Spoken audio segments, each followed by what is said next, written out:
It is a joy to be with you this morning as we continue in worship, and even as we're continuing worship, I'm thinking about summer, and I'm a little bit sad that for our kids at least in Oak Ridge, their summer's over. But we've got some kids that are not in Oak Ridge. When do y'all go back to school? 2 weeks more summer.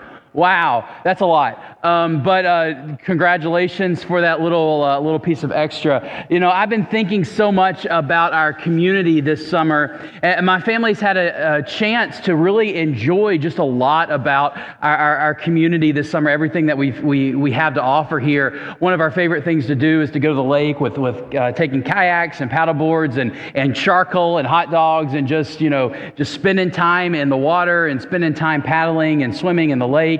And we've enjoyed the Oak Ridge outdoor pool this summer, which is just it's huge. I mean, oh my gosh. I know there's some issues around it, but we've enjoyed being there. It's amazing to be at a place where there could be like a few hundred people there and you still have room to swim. I mean, it is quite the place. And then, we've enjoyed our neighbors and just people that are near to us with parties. And like I said, I'm just kind of a little sad that our kids are already back into school because we've had so much fun this summer. And I just really kind of wanted it to continue just as much as possible. But spending all this time in our community and just being around other people, this community has got me thinking a lot about our community. You see, there's about 81,000 people that live in about 20 miles of Kern Church. So that's not just Oak Ridge or it's not even all Anderson County, but about 81,000 people live within a 20-minute drive of the church. And we don't live in the most densely populated area, but 81,000 people, that's a lot of people. And when I think about these 81,000 people, I know that each one of them are dealing with their own challenges in life and also their own celebration and good things that are going on in their lives. You and I are one or more of these 81,000 folks, and you and I, we have our own joys. We have our own things that we're dealing with. You have your own things that you're dealing with in your own family, health struggles, house struggles, family struggles, job struggles, whatever they are that you're dealing with. And you also have your own celebrations, kind of joys that are happening along the way. And so we know that our neighbors are like us in so many ways like that as well. If you look at the challenges that people are dealing with these days in our community, you begin to see this picture pretty clearly. In our community, about 7 out of every 10 people are concerned with personal health issues. That rings true. We all have personal health issues, or maybe if you don't have them personally, you have somebody that's close to you that's dealing with personal health issues. About 40% of our neighbors are struggling with depression, and about the same amount of our neighbors are struggling with just kind of regretting the past and dealing with guilt in their life, just things that keep them held up. One of the things that really gets me is about half of our neighbors say that the biggest concern they face after personal health issues is the concern of loneliness or just finding connection with other people. Half of our neighbors have this concern of this biggest concern in their lives after personal health issues is loneliness and making friends. On top of this, our neighbors also share, and maybe you share this as well, that they are overscheduled, that they are stressed, and they find it hard to relax. Overscheduled, stressed, find it hard to relax. I think that kind of defines my life right now. Maybe that defines some of your life as well. And I guess it probably isn't much of a surprise that concerns about loneliness and making friends really rise to the top of a lot of people's list because we live in a society that is ever more polarized. We live in a society that has fewer social connections than it used to. And all of of this is all the time we hear about problems of loneliness, whether it's called a health crisis or an epidemic or whatever. We hear about it in the news from people that are in leadership. And we learn that 1 in 3 Americans really experience loneliness every single week. And over half of Americans say that they never get together with their neighbors or they never have parties. So this type of thing, it's isolating. It's isolating. And if we look back at our community, this is playing out in our community. And I can't help but consider another number, and I promise this is the last number I will share with you. The last number that I want to share with you is 46,000. 46,000. And this is the number of people within 20 minutes of our church who aren't connected to a faith community.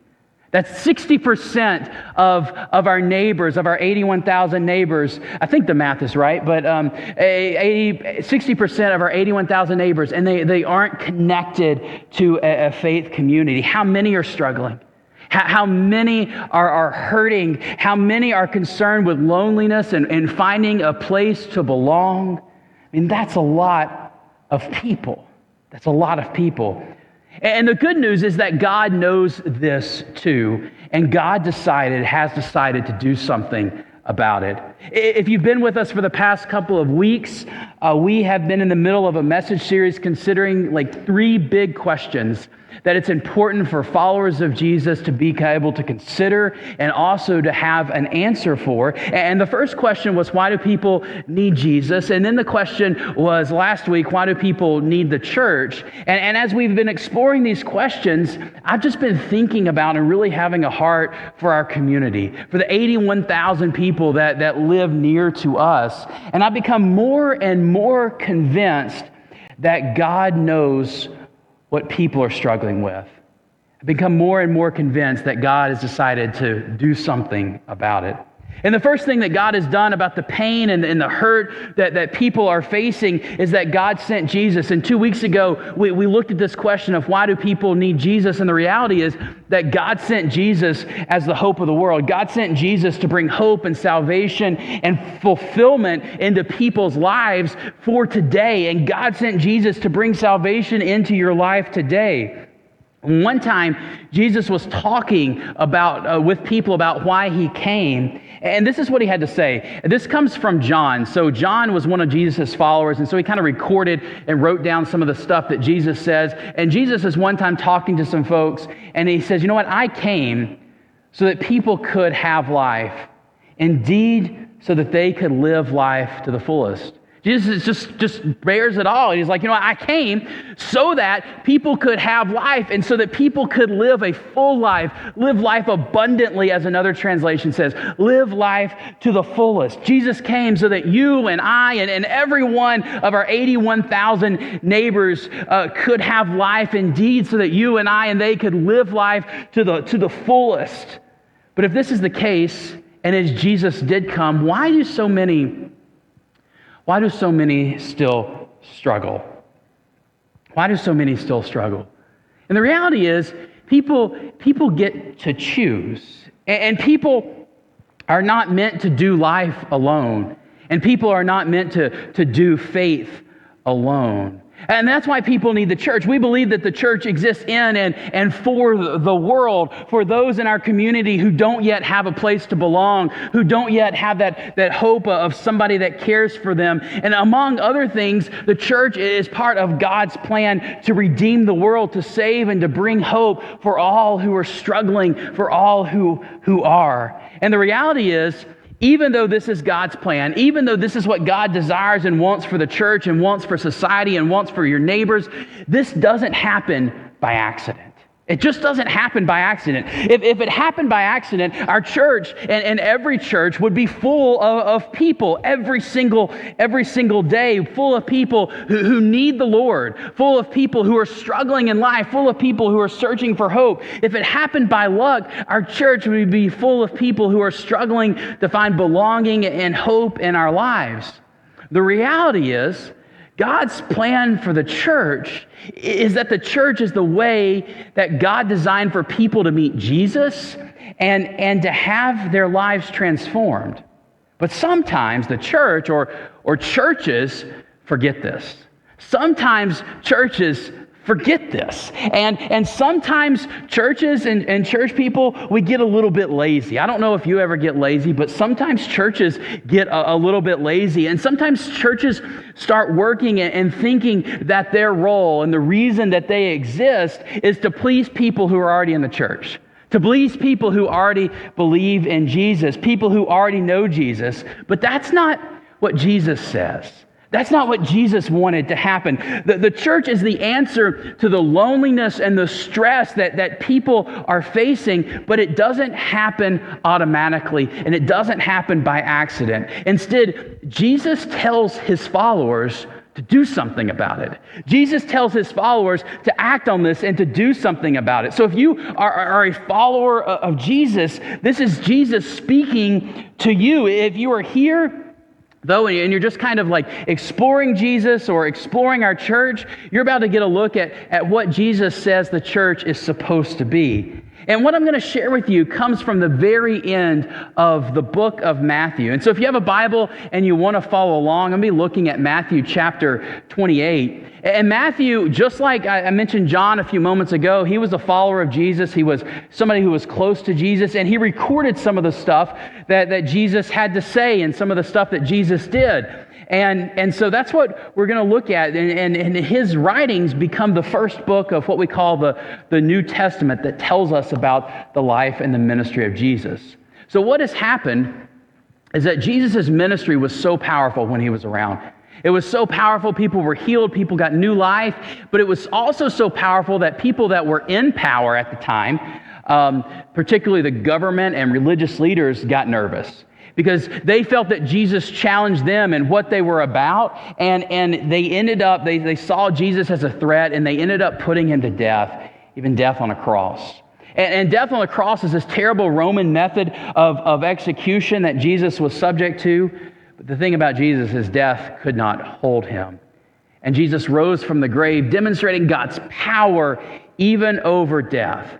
And then after this, what happened is that Jesus showed up to his followers. And he showed himself to his followers and was like, hey, I'm back. Like things have not gone the way you thought they did. In fact, there's still goodness and even more goodness to come. And he demonstrated in this who he really was.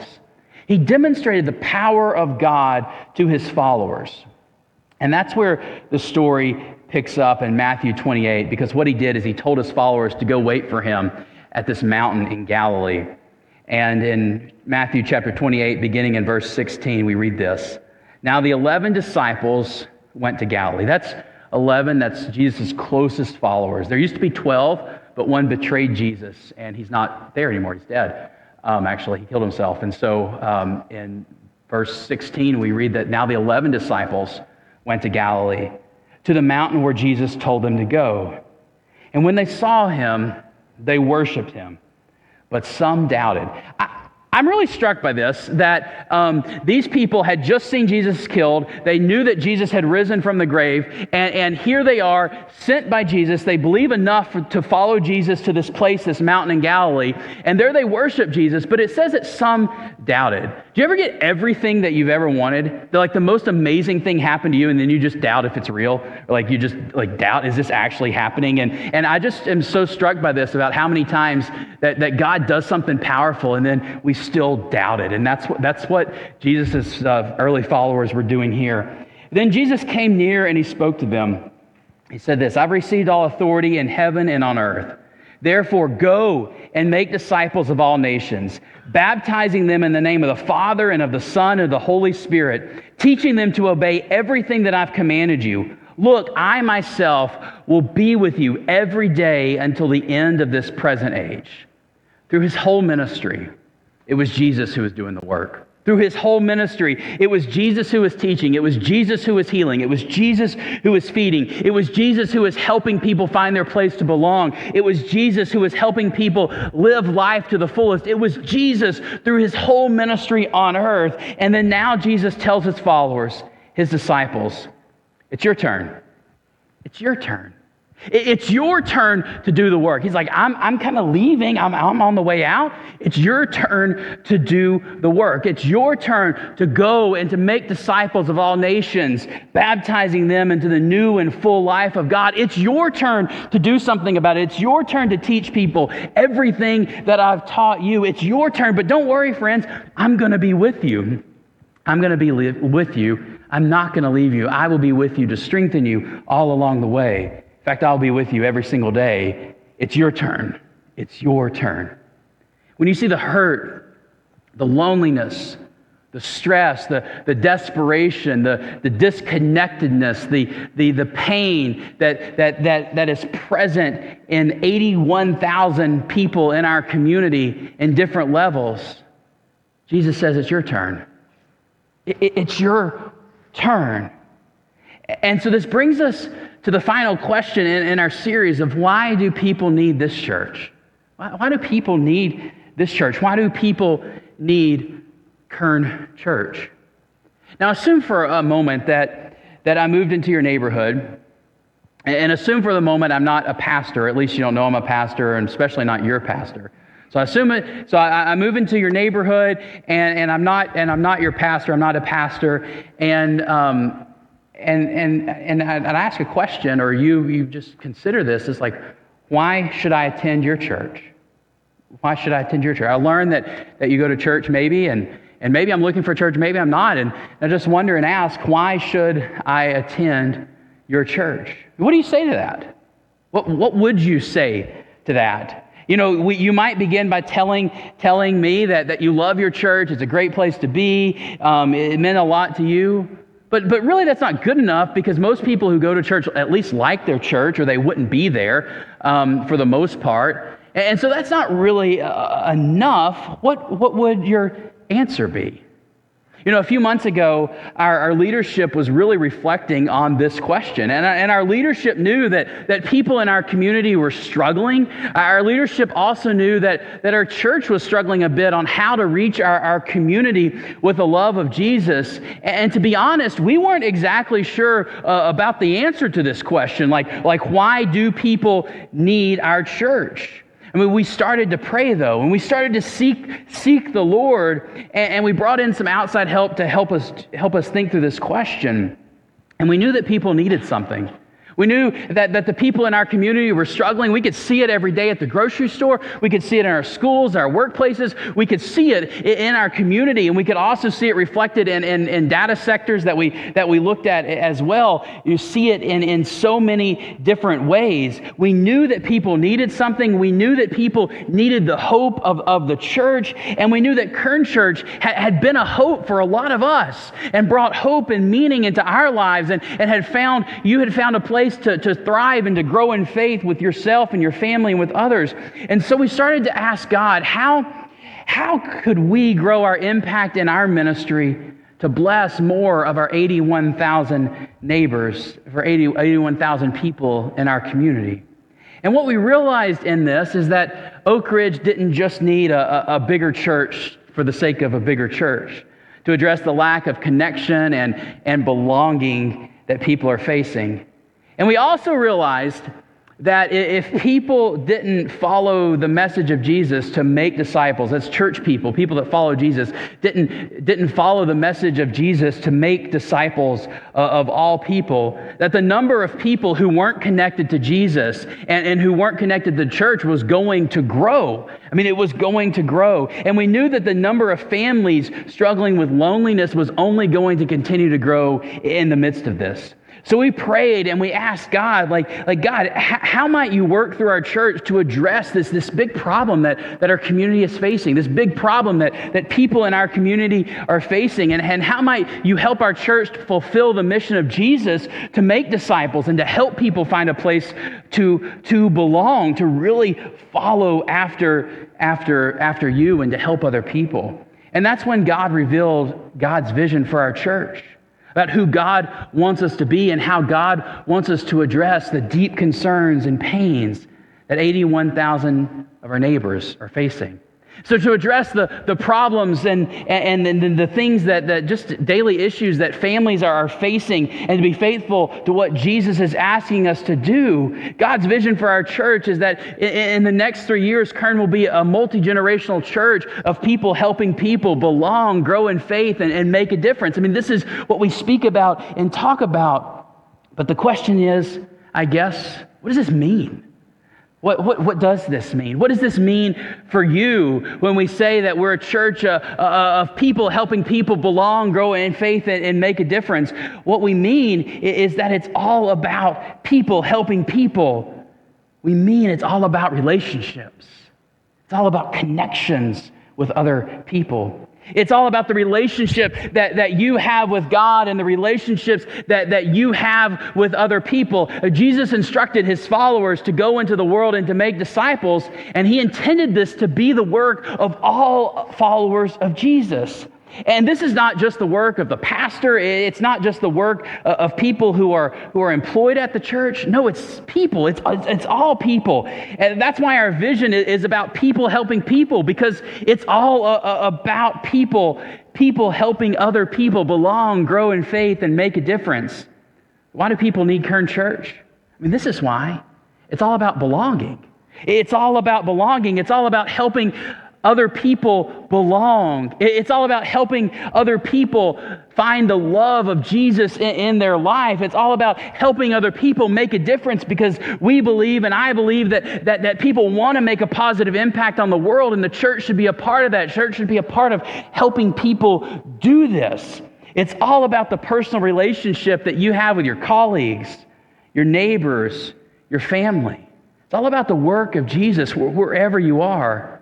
You helping other people belong, grow in faith, and make a difference, who in turn help other people belong and grow in faith and make a difference. That's what we're staking it on. That's what makes Kern Church unique. That's what we're staking it on. That's why our community needs our church. And because our community needs our church, I want to help you live this out. I want to help you live this out in a practical way. If you notice, the first thing we want to help other people do is to belong. To belong.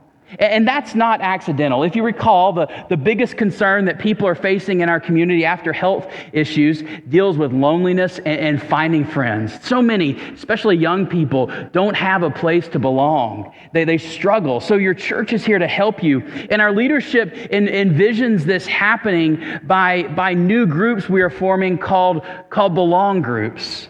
Belong groups are a group of about 8 to 12, maybe more, maybe less people. And these groups are just about what we say they're about. They're about belonging. A place to belong and a place to grow in faith.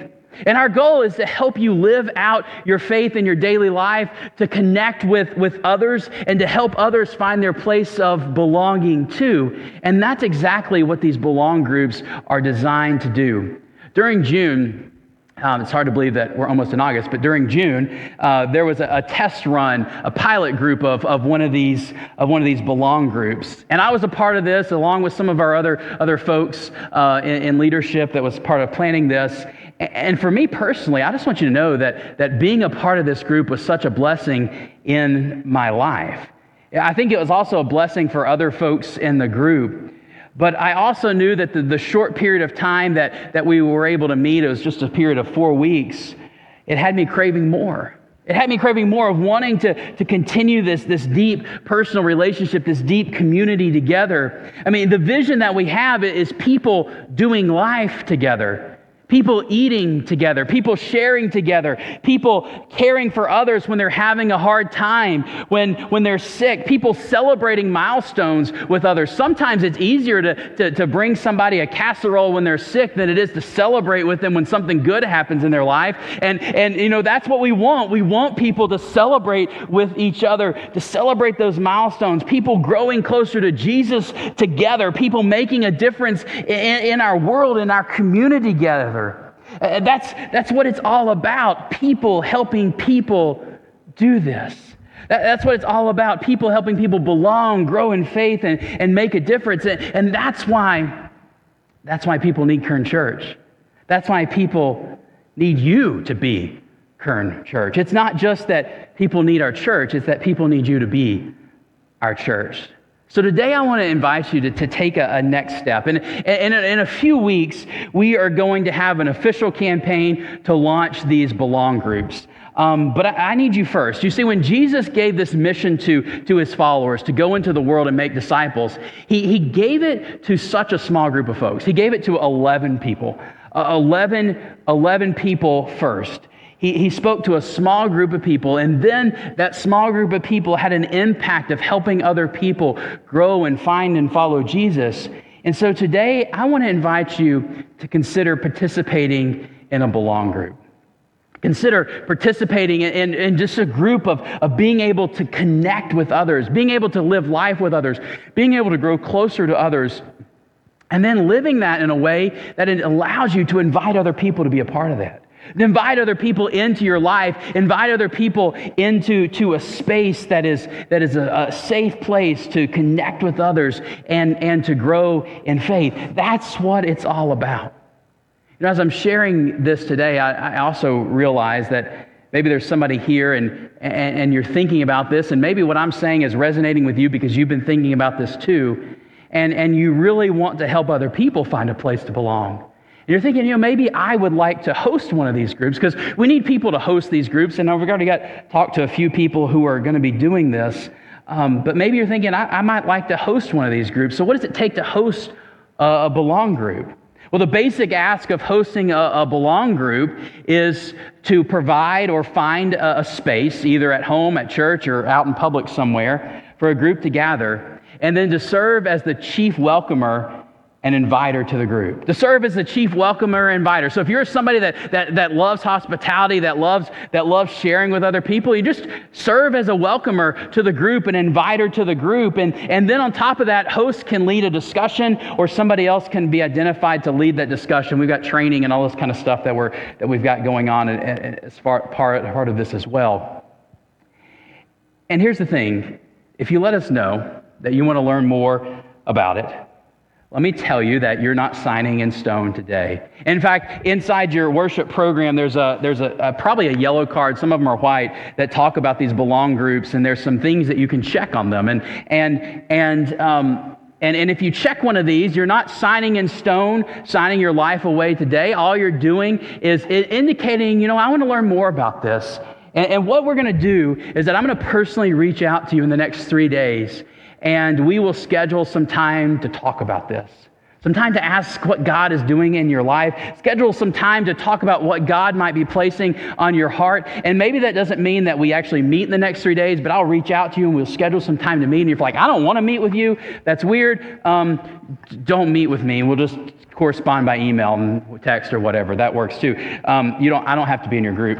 That's cool. There's other people that are better than me that could be in your group. I'm glad that was funny, AJ. Anyways, and so I just want to give this to you because it's what God is asking us to do, just to live out this way of inviting other people to find a place to belong. And I know that there's other ways to do this, but this is one of the strategies that we're really hoping that can help people find their place, to belong, to connect, to grow in faith. And I want to share with you just a few of our next steps that we're going to take in this. And so for those that sign up here or that just letting us know and indicate, and we're going to be inviting more people too, we're going to have a launch party for this later in August. Maybe it'll be at the church, at the park, or at my house. I'm not sure. I hadn't talked to my family about that. So it may not be at our house. But anyways, we're going to have a launch party for this of just this time, maybe it's a cookout. I love cookouts if you haven't noticed that. But just a time to be together with other people and then to help our groups kind of grow and find a place to belong and model that. And maybe you're here today and you're like, you know what, I'm involved in other types of things. How are Belong groups different? And, maybe you've been involved in this church for a long time, and so you're part of a Sunday school class. Maybe you're part of a different type of group at this church. And what I want you to hear is that these groups are a little bit different, but also a little bit the same. These groups are intentional groups. They're all about helping new people belong, all about helping people find that place, helping people live out that calling of Jesus to help other people belong and grow in faith. And so we learned in some of our work with our leadership was doing that our current groups were not doing what we thought they were doing. In fact, only about 13% of our congregation was involved in some type of discipleship, spiritual growth group. And that just wasn't enough. Like, we need more people that are able to find that place to belong and grow in faith. And that's what these groups are all about. So right now, what I want to do is I just want to say a word of prayer for you and for our church. And I want to give this yellow card to you, or perhaps you already have it, and invite you to consider it. And if you're like today and you're like, yeah, I'm interested in joining a group, or I'm interested in hosting and I want to learn more about that, let us know. Let us know. You can also scan that QR code and it'll take you to a place to fill out this online, and you can fill out all this information online. And I'm going to get back to you in the next 3 days to learn more and to grow more together. And my hope for you is that we'll do this together, and that you will be able to live this calling of Jesus in your own life, so that more people of our neighbors, more and more, can find that place to belong, to grow in faith, and then to make the difference and help other people do as well. And if you've got this yellow card and you want to turn it in, you can drop it off in these offering baskets on the way out today. But right now, I just want to say a word of prayer. God, thank you so much. Thank you so much for your church. Over the past 3 weeks, we have looked at some big questions for followers of Jesus about what's your purpose in life and what is our purpose as a church. And so I pray right now that this church, that Kern Church, will be the church that you want us to be. That we will be the church that reaches out into our community and makes a difference and an impact for those that are struggling to find hope, for those that are struggling to find meaning and a place, for those that just need you. And my prayer right now is that you would place on the hearts of all of us to connect in some powerful way. And maybe that's through a belong group. And if there's somebody this morning that's wanting to learn more, I pray that you place that on their heart to respond to you. Respond in this way so that we can connect and grow and find that sense of belonging together. I give this all to you in your blessed name, because I know that you have great things for us to do, a great mission for us to do, to help other people find you and find their place to belong. May you be blessed. May each heart grow in you.